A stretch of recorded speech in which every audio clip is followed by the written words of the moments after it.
పేలుళ్ళు, పంపు పేలుళ్ళు, Google charter Dilsukhnagar పంపు పేలుళ్ళు, మా IPS officer Krishnaprasad హత్య మేదిపట్నంలో, మా పార్టీ నందరాజు గౌడ్ హత్య కార్పొరేటర్ అమర్పేటలో, దేవేందర్ అనేటువంటి సైదాబాద్లో మెడికల్ షాప్లో ఉంటే మా ఆర్ఎస్ఎస్ కార్యకర్తలు వచ్చి తుపాకులతో పాయింట్ బ్లాంక్ చంపారు ఏఎస్ఐ వాళ్ళు. ఈ రకంగా అనేక మంది పాపయ్య గౌడ్ హత్య. ఇక్కడ ఒక హైదరాబాద్ దేశం అంతా కూడా ఈ నగరము ఆ నగరం కాదు, పాకిస్తాన్ ఆడిందే ఆట పాడిందే పాటగా ఐఎస్ఐని ముందు పెట్టి చేసింది దేశం. ఎక్కడో ఉంటాడు పాకిస్తాన్లో వాడు ఐఎస్ఐ చిన్న, కానీ హైదరాబాద్లో వాడి రిమోట్ నొక్కితే బాంబు పేలుళ్ళు జరిగేది. అంత నెట్వర్క్ ఉండేది పాకిస్తాన్ ఐఎస్ఐ. ఈరోజు ఒక్కసారి చూడండి, లాస్ట్ 10 years అంటే 9.5 years ఎక్కడ కూడా పాకిస్తాన్ ఐఎస్ఐ లేదు. తోకలు కోసాము, మెడలు కోసాము, పాకిస్తాన్ యొక్క తోకలు ఆడించడం లేదు ఇప్పుడు ఇండియాలో. ఆ పరిస్థితి ఉగ్రవాదం మీద, పాకిస్తాన్ ఐఎస్ఐ కార్యక్రమాల మీద అది ఎయిర్ స్ట్రైక్ కానీ ఎవరిని వదలలేదు. ప్రపంచానికి చెప్పాం, భారతదేశం ముందు దేశం కాదు, ఇది కొత్త భారతదేశము, ఇది న్యూ ఇండియా, ఇది మోడీ భారతదేశము అని చెప్పి ఈరోజు ప్రపంచానికి చాటి చెప్పినటువంటి పరిస్థితి మీకు తెలుసు. ఉక్రెయిన్ రష్యా యుద్ధం జరిగితే ఉక్రెయిన్లో ఇరుక్కున్నటువంటి 25,000 మంది విద్యార్థులను రష్యాతో మాట్లాడి, పాకిస్తాన్తో మాట్లాడి యుద్ధం ఆపి అక్కడ నుంచి 25,000 మందిని తెచ్చినటువంటి ఘనత నరేంద్ర మోడీ గారు. ప్రపంచంలో ఎక్కడ కూడా జరగలేకపోయిన సంఘటన. యుద్ధాన్ని ఆపి మూడో దేశము వాళ్ళ దేశ పౌరులను తీసుకెళ్లినటువంటి సంఘటన ప్రపంచంలో ఎప్పుడు కూడా జరగలేదు. బట్ నరేంద్ర మోడీ గారి కారణంగా జరిగింది. మనం చూసాం, యుద్ధాన్ని 2 దేశాలు ఆపి మన దేశంలో బయటికి తీసుకొచ్చాం. అటువంటి సమర్థవంత నాయకత్వం ఈరోజు దేశానికి ఇచ్చాం భారతీయ జనతా పార్టీ. ఆర్టికల్ 370 అంతకుముందు ఏముంది? పోలీసుల మీద రాళ్ళకొట్టుడు, హ్యాండ్ గ్రెనేడ్స్ పెంచుడు, బాంబ్ బ్లాస్టింగ్ చేయడము, AK-47, ఏ జంగల్ రాజు ఉండేది. 46,000 మంది చచ్చిపోయారు జమ్మూ కాశ్మీర్ ఒక్క రాష్ట్రంలో.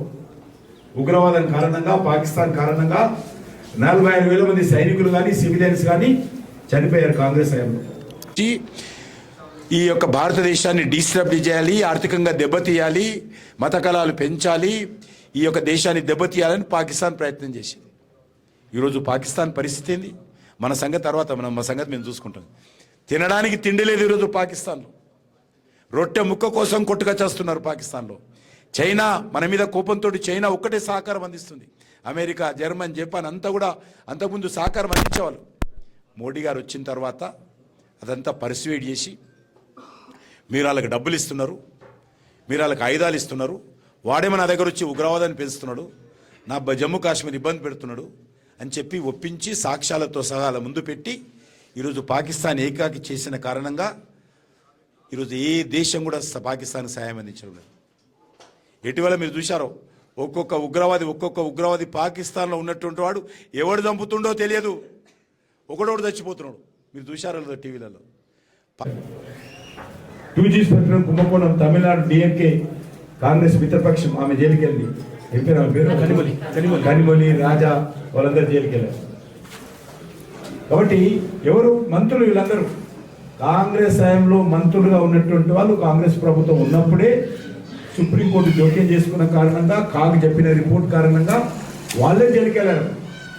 మరి ఇప్పుడు చూడండి, మీరు 10 సంవత్సరాల్లో ₹1 మేం కాదు, కాంగ్రెస్ వాళ్ళు కూడా నరేంద్ర మోడీ గారు అవినీతిపరుడు, వీళ్ళ మంత్రులు ఒక పొరపాటు చేశారు అనే ధైర్యం లేదు. ఎందుకంటే అంత నిక్కచ్చిగా పనిచేస్తూ ఉన్నారు, అంత నీచి నిజాయితీతో పనిచేస్తారు, అంత ధర్మబద్ధంగా పనిచేస్తాం. ఎవరు కూడా విమర్శించలేరు. ఈ యొక్క కుంభకోణంలో పాల్పడ్డాడు, ఈ స్కాండల్లో ఉన్నాడు ఎవరు కూడా అన్నారు. కాబట్టి తేడా ఒకరు చూడాలి. ఒక విషయం, అంతకుముందు శాంతి భద్రతలు ఏ రకంగా ఉన్నాయి, ఇప్పుడు ఏ రకంగా ఉన్నాయి. కాంగ్రెస్ హయాంలో పాకిస్తాన్ ఐఎస్ఐ యాక్టివిటీలు, ఉగ్రవాద కార్యక్రమాలు, తీవ్రవాద పాకిస్తాన్లో ఉన్నటువంటి ఉగ్రవాదులు మన దేశానికి వచ్చి మన సైనికులను చంపి పాకిస్తాన్ భూభాగం తిరిగి వెళ్తే నిద్రపోతున్న సైనికులను చంపితే జై శ్రీరామ్, సియావర్ రామచంద్ర మహారాజ్ కి, సియావర్ రామచంద్ర మహారాజ్ కి. వచ్చినాం తెలిసి.